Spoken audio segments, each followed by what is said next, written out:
Hey everybody, James with Love My Pups and My Breeder Supply. Going to do our weekly Q&A session. It's been actually more than a week since the last one. I apologize for that. Anyway, so let's get into it. So, you have a video, you should have a video of one of your dogs giving birth and showing how you help them. I do actually have a video on that. There's a video on actually a whole C-section. So if you go search for me, you'll find that. And I enumerated in that last video all of those links where it does have a link pointing to the C-section. Okay, good. My lab bitch gave birth to 8 pups, but all of them were stillborn. That's sad. One of them was not fully developed, and they stank. We mated her with a brown lab, and she herself is brown, but the pups were all black, and they stank. I don't know what went wrong. Well, I'm not laughing here. It's not funny. What should I do if I want to breed her again? Well, okay. So, I mean, there are some specific things about labs and their coat colours. It's actually really pretty straightforward. I'm not going to go into great detail here because I'm really not a lab person. I used to be. But black labs can be actually 3 different forms of black labs. And you can have black labs that are fully black, black labs that have recessive yellow, black labs that have recessive chocolate. So you can get all different kinds of colours by breeding a black lab to another lab. And you'll find all that information on the internet. So you have to know a little bit about your black lab if you're going to decide what color puppies you're going to have, but it's fairly easy to work this out. As far as the stillborn part, I don't know what went wrong there. I mean, you know, if you ever have a problem with a breeding, my recommendation is not to repeat that breeding.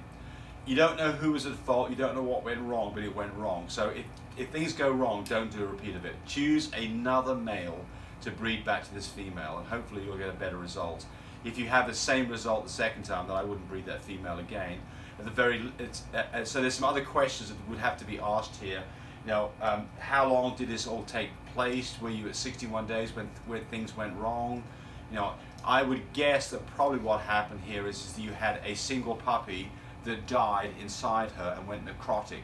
It basically went bad. And that then, unfortunately, didn't get contained within the amniotic sac and then infected the whole litter. And I would guess that's what went wrong. But again, that's just a guess. Okay, next one. Roll down here.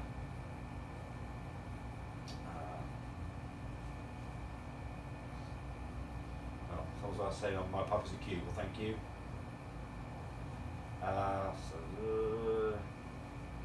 Would a blue merle mix well with a blue brindle?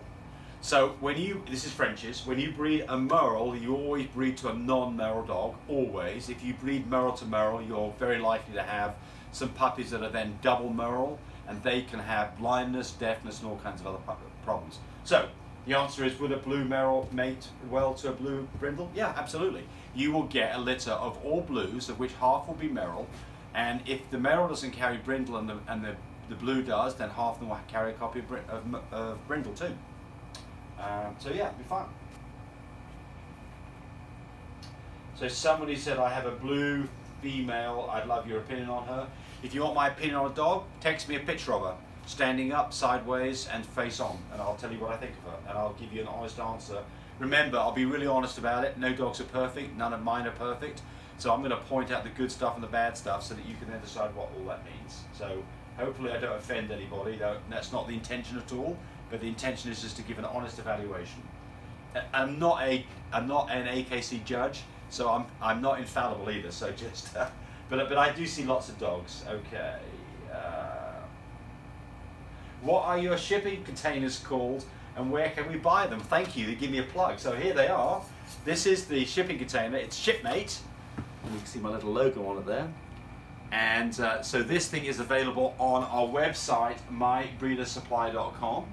You can see them there. It comes in a couple of different versions, one of which comes just with a bare flask, which is 149 bucks. One of them comes with a whole shipping kit with everything you need, which is 189 bucks.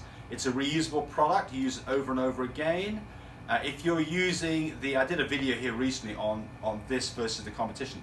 If you're using what I call passive systems, they are worthless in my opinion. But they are a lot less expensive. You can buy a passive system, just a box, for like 45 bucks. It's a one-time use product. This you use over and over and over again. So if you use it 3 times, you'll probably cost you less than the disposable one. But here's the big thing. The disposable ones absolutely suck. So if you're trying to get puppies, don't compromise shipping semen in something that really is not very reliable. Use something tested, proven, and works. Over 3,000, personally for me, over 3,000 consecutive shipments without a single failure in semen. All right, to the flow. All right, rolling on down. How many minutes are we into this, Russ? 5. Oh, lilac is not a French bulldog colour, registration with the AKC. So yeah, that is true. So there are only a few colours that can be shown in the show ring with AKC, and that would be brindles, fawns, creams, pieds. Dogs that are not show ring material would be blues, chocolates, things with tan points, lilacs. Those dogs, people do still show them, but they'll get thrown out of the ring because other people will complain. But you can get AKC registration on all of these dogs. So what was said there is kind of partially true. If you go register your lilac, there will not be a hole there that says lilac dog. You'll have to register as a different color. But you still will get AKC registration on that dog.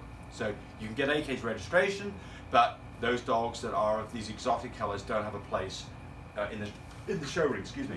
I'm working off a cold here. My dog started bleeding 4 days ago, but it's not bleeding anymore. Is that normal? Well, so so what we're talking about here is the beginning of heat, day 1. Normally you'll see some drops of blood on the ground, maybe some drops of blood on the bedding. It's pretty red in color. Most dogs will then continue to bleed, and it will go on for about 9 days. It'll start lightening up. That's typically about the time they ovulate. That dog should be bred a couple of days later. So, but this is not a predictor of exactly what's going on. So if you go off blood color alone, you're likely going to be stumbling sometimes and not get a litter. So some dogs don't bleed at all. It's called a silent heat. Some dogs bleed a very, very small amount. It's hard to catch it, or they're being cleaned up by other dogs. Some dogs look like a murder scene for the next 21 days, and they should have been bred while they're bleeding. So blood color alone, unfortunately, is not an indicator. The way to do it is to do a progesterone test. Do a progesterone test, look for a level of 5, which is ovulation, typically about day 9. Breed 2 days later. The day after a 5, it'll be an 8. The day after that, it'll be a 15. Do a vaginal or a natural breeding on a 15. If you're going to do a surgical, do it a day later on a 20. Okay, what else we've got here? My female is 15 months old and she's on her second heat. Do you recommend to breed her or wait? No, breed her. My guidelines for this is I think you need to have a dog that's at least a year old, that is the majority of what its final weight will be, and is acting like a normal, sensible dog, not like a teenager. So can you breed a dog on its first heat? Absolutely. Will it get pregnant? Probably. I have the hardest time on very young dogs. I personally don't breed dogs that are less than a year old. I like to see 2 heats, but sometimes the first heat is when a dog is a year and a half old, and I would breed that dog. And I've done that many, many, many times without any problems at all. But other people would say that's crazy, but basically I wouldn't breed a dog that's less than a year old. I would breed a dog that is a year old, or a dog that's in its second heat. Now, do you have anything to say about the controversial skip of breeding and let the dog rest? Yeah, good question. So yeah, very good, Russ. So yeah, so the people used to say skip a breeding every other time. That way you've got a dog that has a 6-month break before it's bred again. So these days, the repo people say that for reproduction health, you're better off breeding a dog back to back. It keeps the engine going, and you'll have better results doing that. I take a slightly different view than that. We have the opportunity when we have, in French is a C-section. When we have the C-section, we get to look under the hood because she's opened up. You know, how do the insides look? Does she has a lot of adhesions? So a lot of adhesions, you've got to think twice about giving her a break for certain, or maybe even stop breeding. And then the other thing is, how was the litter? Was it a successful litter?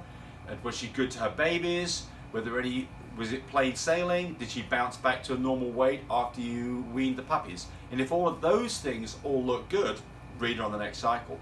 If any of those things look suspect, give the dog a break. What is the liquid thing that you added to the semen, and what is it needed for? So we're talking about when we ship. I'm just going to get off camera here for 1 second. Find myself a AI. There you go.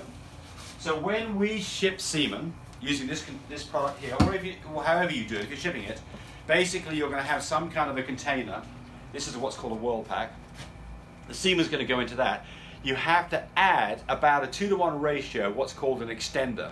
And what the extender is it is a fluid that you basically don't collect all the semen from the dog. The last part of its ejaculate, its prostate fluid, does not travel well with that. So you stop before you get to that point, or when you just start that clear fluid, collect the milky stuff, which is called a sperm-rich fraction, then you add an extender to it. And the extender is basically, it's got some antibacterial products in it, it's got the correct buffer, and it's got some sugars in it for the semen to basically munch on while they're traveling. You must have an extender. If you don't have an extender, you will not be successful shipping. If you have an extender, it needs to be pre-warmed before you add it to the semen. And again, if you want to be successful, plug for me again, you'd be using Shipmate. All right. And the extender that you like to use more than not? It used to be from Mofa Global. They got bought out by Minitube. This product that I use is called Caniplus ST, or Caniplus short term. It's about $38 for a 20cc bottle. That's good for me for about 4 shipments of a Frenchie. It's expensive, but it's by far the best extender out there. The milk-based products, like Kenny extenders, and the egg yolk-based products, I don't think much of them at all. I've done a lot of testing on this, and I can tell you, I don't know of anything better than the Caniplus. They may be out there, but I don't know what it is. I know of a lot of things that are worse.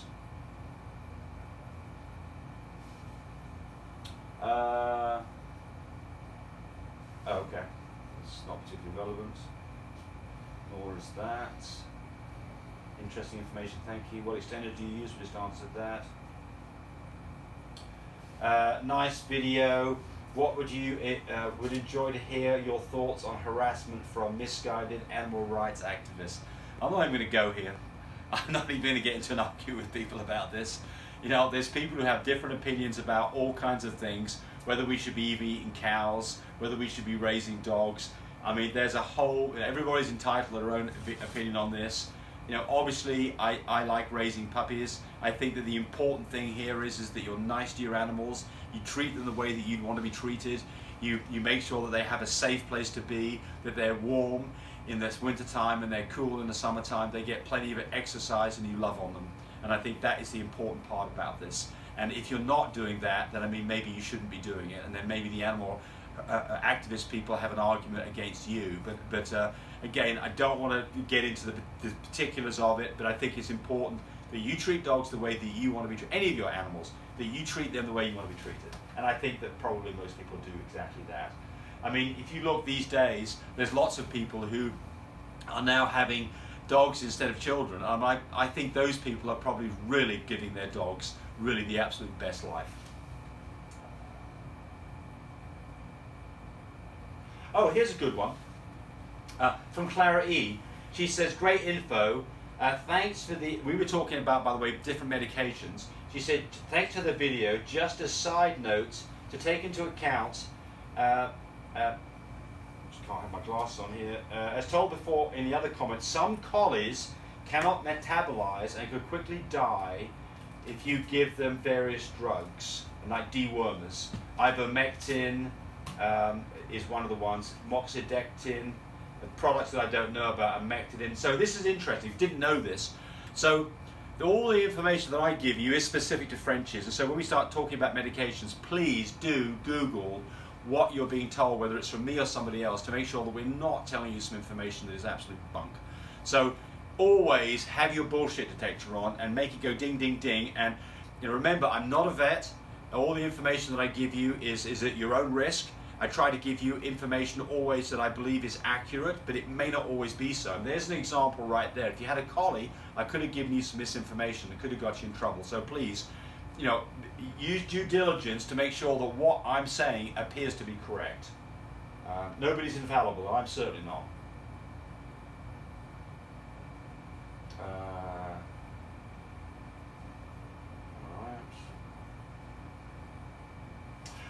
Question. We have a male corgi that we cannot get to normally breed the female.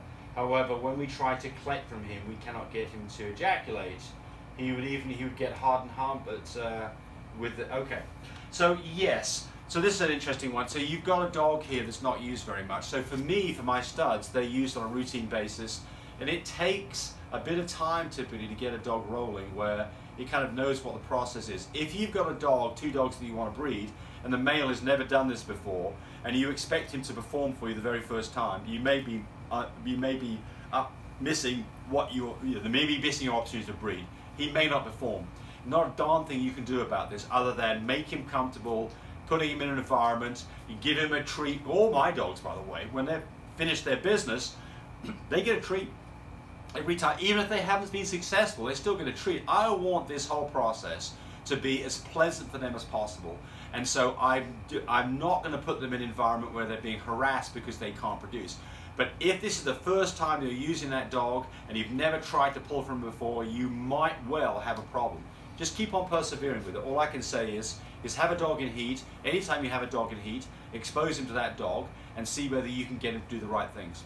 And it may take 15 minutes before he does anything successful. My dogs, I mean, I can just literally go there with a cup and they're all bouncing over the place and they're all saying, pick me, pick me, pick me. And the moment I put the cup there, Russ, how long does it take when we put a cup down there for them?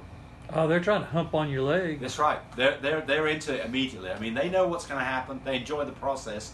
But your girl, this little corgi, has never really done this before, and you just got to give him an opportunity to kind of realize what the process is. Now, you also have some times where the dog will, I don't know what the best term for a video to say, but when the dog gets done doing his business, he'll be so tight that he actually won't release anything for 2 or 3 minutes, and then you finally get the sperm-rich fraction. So most dogs, they'll start producing the sperm-rich fraction almost straight away. Some dogs, they put some pre-ejaculate in there beforehand. Some dogs, you just got to hang with it. I mean, all you're doing is hanging onto the dog. You're not manipulating the dog in any way. You're just basically gripping the dog. You're simulating when we're talking about artificial insemination and we're talking about pulling from a dog, we're just doing nothing more than gripping hold of the dog. That's it. And I mean, you just got to hang on there. Just get into a comfortable position. I'd recommend getting the dog up on a table where the dog feels safe, not a small table, but a nice big stable table. Get yourself up there with a chair and camp out for 15 minutes and give it a good shot. I have had new dogs that have never bred before for other people, and it's taken 15 minutes to get to the point where we've got something that we could use. So just persevere, be patient, and you'll probably get where you want to be.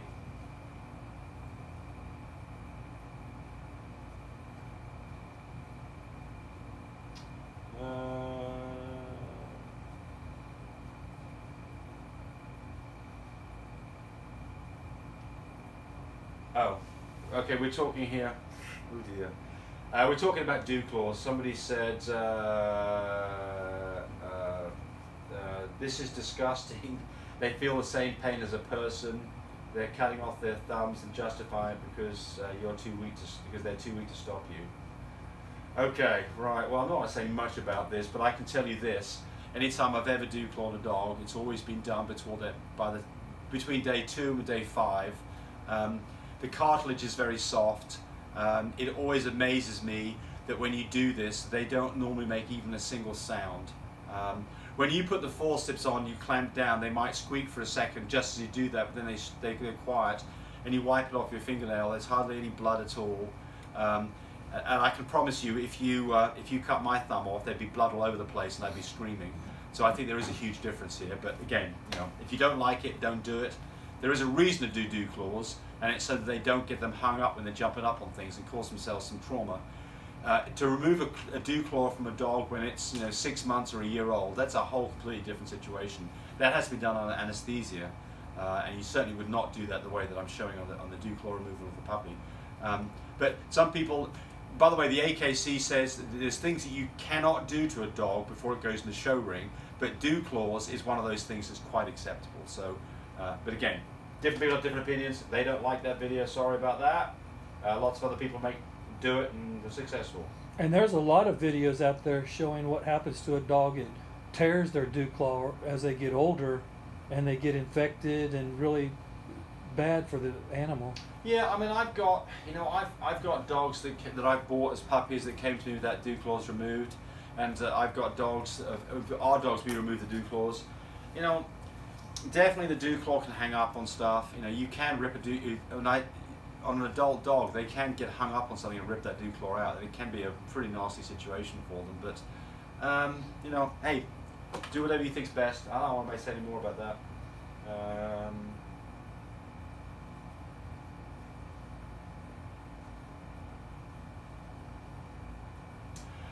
Thank you for talking to me about this. My Frenchie had 2 puppies, 2 females. I'm new to the Frenchie world, so I'm guessing these 2 girls are Sable and Chocolate. I'm hoping to know enough not to guess. If I need to, how do I get the how do I get them genetically tested? I go to Animal Genetics out of Tallahassee, Florida. They're great. You have to give them some DNA material. It can either be blood, or it can be a Dewclaw, or it can be a mouth swab. Can't do mouth swabs on puppies that have been nursing because they'll get mother's milk in on the swab and it won't work. But basically, you spend money to them, you get results about a week later. There's all kinds of tests that can be done. For Frenchies, we can't test for chocolates. There are some things that you can do to tell if a Frenchie is chocolate, specifically the red eye glow in a dark room. They've got videos on that if you want to find out more about it. How many minutes are we in now? 21. Oh, that's plenty. Okay. All right, well, hey, got more questions? Send them to us. We'll answer them next week. Thanks for watching. We appreciate it. And just a quick plug on our products. We'd love it if you're shipping semen that you use this product. If you are having puppies, then we have a couple of products that I think are invaluable. One is to have an incubator. This can be an absolute lifesaver. For us, when we go have C-sections done, we travel about an hour and a half away. It literally takes our C-section cost down from $1,200 to $250. Every time we use this, it saves us $1,000. If we have sick puppies, they go into here, absolute lifesaver for them. And then we sell other things like puppy care kits, and we have this, you can't really see what's going on here, but we have puppy whelping kits. That is a novel way of keeping puppies safe while they're whelping. Again, thanks very much for watching. Got any questions, holler at us. We appreciate you looking at our video there. We know there's lots of others competing against us, and bye-bye.